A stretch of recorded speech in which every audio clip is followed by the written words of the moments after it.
So guys, आप लोगों ने अभी हाल ही हमारे इससे पिछले टॉपिक में आपने समझा था कि जनरल फॉर्म ऑफ एपी क्या होता है। तो चलिए अब हम बात करते हैं बेटा कि टाइप्स ऑफ एपी भी क्या होता है। ठीक है, टाइप्स ऑफ एपी मतलब एपी के प्रकार क्या हैं, अर्थमेटिक प्रोग्रेशंस हैं, समांतर श्रेणी, उसके प्रकार क्या हैं।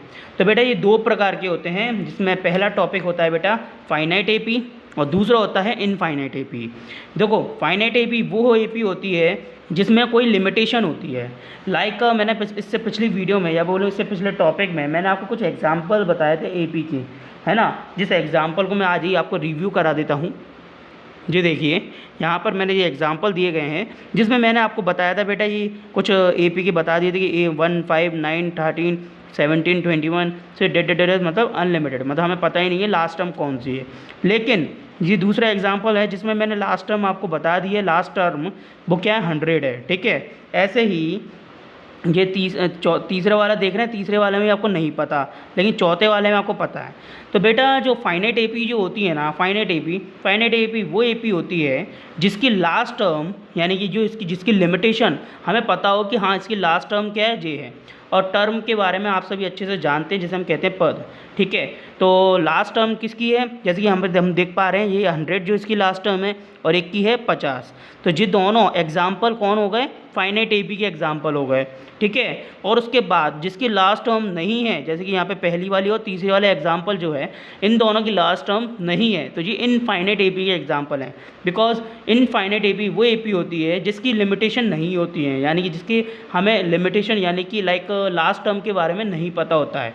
ठीक है, और जब हमें लास्ट टर्म के बारे में नहीं पता है वो हमारी इनफाइनाइट एपी कहलाएगी।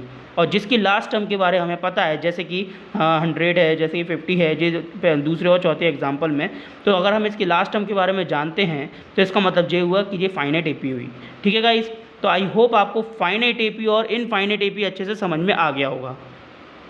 सो गाइज, आपको फाइनाइट एपी और इनफाइनाइट एपी समझ में आ ही चुका है। तो चलिए अब हम बात करते हैं find the number of term और एन टर्म। देखिए गाइज, कभी कभार ऐसा क्वेश्चन आ जाता है आपके एक्सरसाइज में जिसमें बोला जाता है कि find the number of term बताइए या फिर फाइंड द एन टर्म के बारे में बताइए, मतलब कोई एन टर्म के बारे में आप फाइंड आउट कीजिए। तो हम क्या करें, कभी कभार हमें कन्फ्यूज़न हो जाती है। तो बेटा उसके लिए कुछ नहीं करना रहता, हमारे सामने ये एक फॉर्मूला दिया गया है, ये आपका फॉर्मूला है बेटा। इस फॉर्मूले को नोट डाउन कर लीजिएगा या फिर आप मोबाइल से स्क्रीनशॉट ले सकते हैं। इसमें find the number of term के बारे में बात की जाए या एन टर्म के बारे में बात की जाए, तो अब आपको यही फॉर्मूला अप्लाई करना और इसके थ्रू हमें जो टर्म ज्ञात करने की बात की जा रही है, मतलब फाइंड आउट करने की बात की जा रही है, हम इसके माध्यम से निकाल सकते हैं। चलिए, अगर आपको इसको डिटेल में समझाने के लिए मैं एक एग्जांपल ले लेता हूँ। यहाँ पे मैंने ले लिया एक एपी का एग्जांपल बेटा। ठीक है, अपने अकॉर्डिंग, जैसे कि मैं लेता हूँ 1, ठीक है, कॉमा 1, कॉमा। सो गाइस, आपके सामने मैंने ये एग्जांपल लिख दिया है 1, 6, 11, 16, 21। ठीक है, अब हमें बोला जा रहा है find the number of term या एन टर्म के बारे में बात की जा रही है। ठीक है, तो हम एक काम कर लेते हैं, इसको समझाने के तौर पर लेट कर लेते हैं। जब हम जिस एन टर्म की बात कर रहे हैं, यानी जो लास्ट टर्म जो भी हमारी है, वो हम लेट कर लेते हैं बेटा, क्या है, 10 है। ठीक है, कितनी है बेटा, 10। ये कौन हो गई हमारी, वो टर्म हो गई जो एन टर्म के बारे में बात की जा रही है। अब इसके बेस पर ही हम इस सॉल्यूशन को करेंगे। ठीक है गाइस, चलिए। सो आप देख पा रहे हैं यहाँ पे जो 10 है हमारा, वो हमारा कौन होगा, वो n हो जाएगा, यानी जो हमें एन टर्म निकालनी है तो हमने इसको लेट कर लिया 10। ठीक है गाइस, अब देखिए यहाँ पे पहले वैल्यू निकाल लेते हैं। यहाँ पे बेटा ए हमारा प्रथम पद होता है, यानी कि फर्स्ट टर्म। तो फर्स्ट टर्म कौन है बेटा, 1। ठीक है, यहाँ पे एन टर्म हमने यहाँ पे लेट कर ही लिया, तो एन टर्म बेटा अपना कितना हो जाएगा, कितना, 10 हो जाएगा। और डी हमारा है बेटा कौन सा, कॉमन डिफरेंस। क्या है बेटा, कॉमन डिफरेंस। तो कॉमन डिफरेंस जो है डी है, तो डी हमें निकालने क्या करना पड़ेगा, सेकंड टर्म में से, मतलब नेक्स्ट टर्म में से प्रीवियस टर्म को लेस करेंगे तो हमें डी निकल जाएगा। तो नेक्स्ट टर्म कौन है, 6, और प्रीवियस टर्म कौन है, 1। 6 में से 1 लेस करा बेटा तो कितना आ जाएगा, 5 आ जाएगा, यानी कि जो कॉमन डिफरेंस यानी डी हमारा कितना है, 5। ठीक है, ये तीनों चीज़ निकल गई। अब बात करते हैं बेटा ए एन की। तो बेटा ए एन कौन होता है, वो होता है बेटा लास्ट टर्म होती है, जो कि एल के बराबर होती है, जिसे हम आगे समझेंगे। तो ए एन यानी कि लास्ट टर्म है। यहाँ पर जो ए है, ए आप ये मत समझ लीजिएगा ये बेटा यहाँ पे 1 आएगा, नहीं, यहाँ पे जो एन दिख रहा है ना, इसमें ये इसके बेस में एन कौन होता है, ये होगा। ठीक है, ये टर्म है। ठीक है, तो चलिए अब वैल्यू को फाइंड आउट करते हैं। ए के अपॉन में बेटा कौन आ जाएगा, यहाँ पर नीचे बेस में 10 आ जाएगा।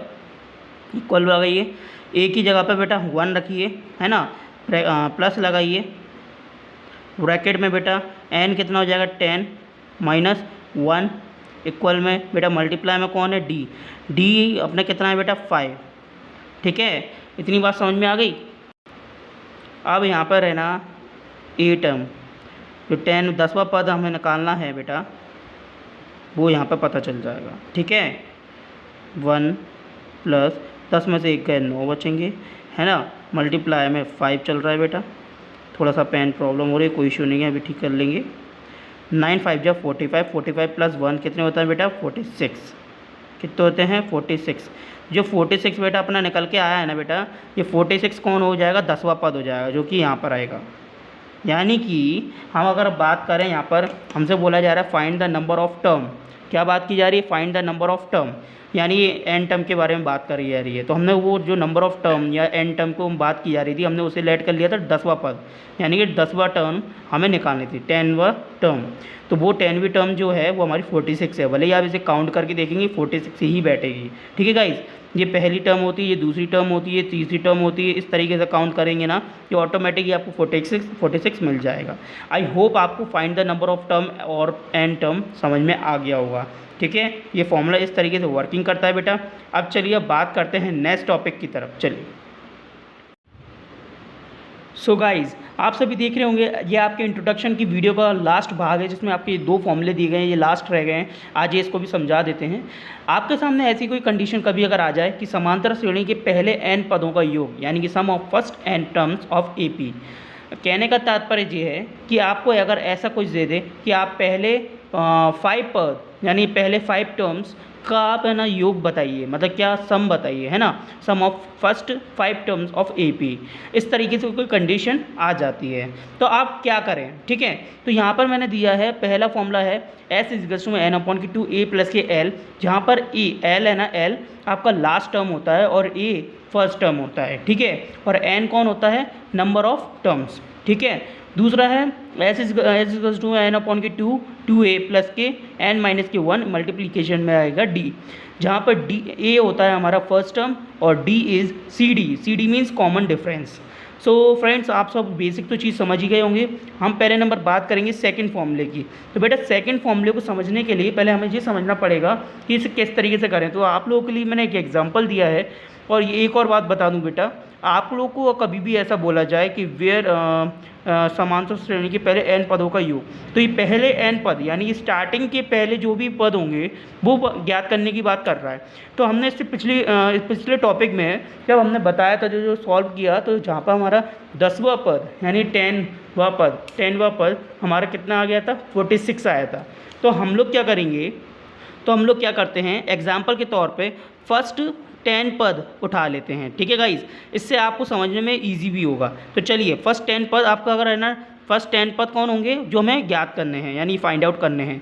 तो यहाँ पर फर्स्ट 10 पद यानी फर्स्ट 10 टर्म्स बतानी है। तो यहाँ पर हमने 10 जो आया है हमारा वो कौन हो जाएगा, n की वैल्यू हो जाएगी बेटा। ठीक है ना, क्योंकि हम पहले 10 मतलब स्टार्टिंग के 10 टर्म्स बताएंगे, तो उसके लिए n की वैल्यू हमारी 10 हो जाएगी।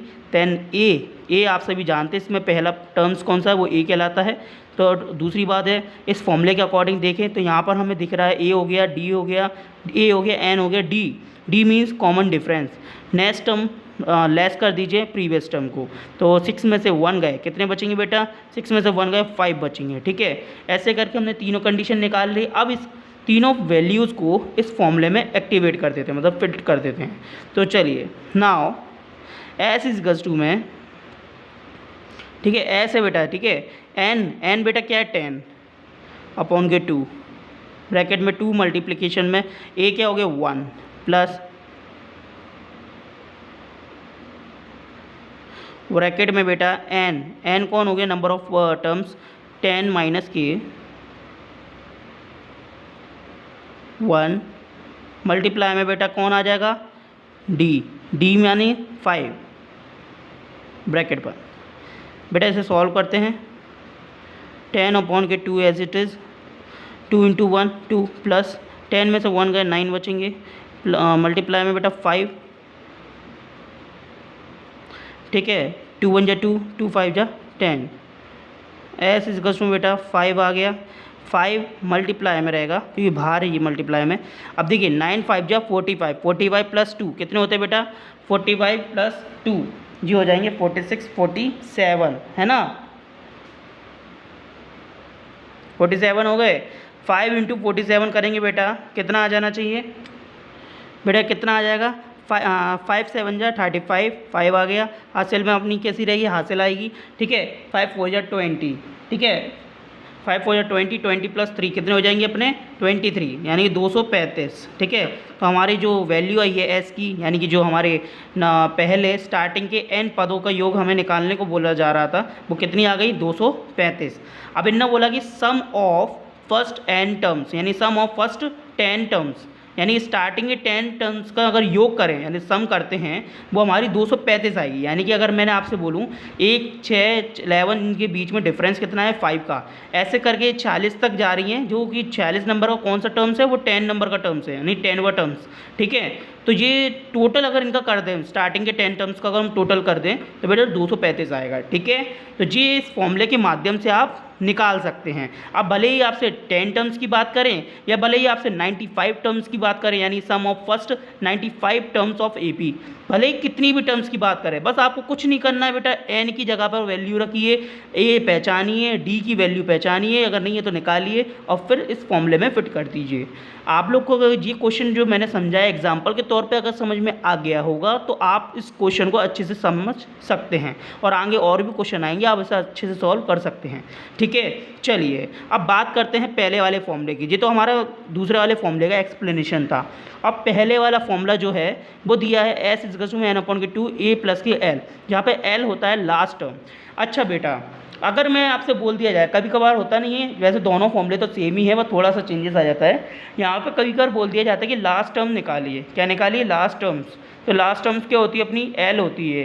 तो यहाँ पर अगर यहाँ पर दी गई है लास्ट टर्म कितनी दी गई है 46 दी गई है, तो अपनी एल की वैल्यू बेटा कितनी हो जाएगी, देखो एन जो है, एन अपना कितना है बेटा, एन अपना 10 दिया गया है, ए बेटा कितना दिया है 1, कॉमन डिफरेंस कितना है बेटा 5, और एल की वैल्यू यानी लास्ट टर्म निकालने को बोल रहा है। तो लास्ट टर्म बेटा इस फॉर्मूले में कितनी है बेटा, इस क्वेश्चन में 46 है ना, क्योंकि अपन ने इसके आगे अपन ने बढ़ाया नहीं है, तो यही लास्ट टर्म हुई हमारी, तो 46 हो गई, ठीक है। चलो अब ये फॉर्मूले के अकॉर्डिंग चेक कर लिया जाए क्या क्या क्या नीड है वो हमारी है क्या नहीं।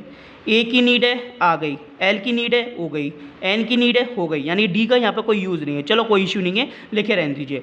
इतना होने के बाद यहाँ पे डी को छोड़ दीजिए, इन तीनों का यूज़ हो गया। अब फॉर्मूले में फिट कर दीजिए, तो नाउ सेकेंड,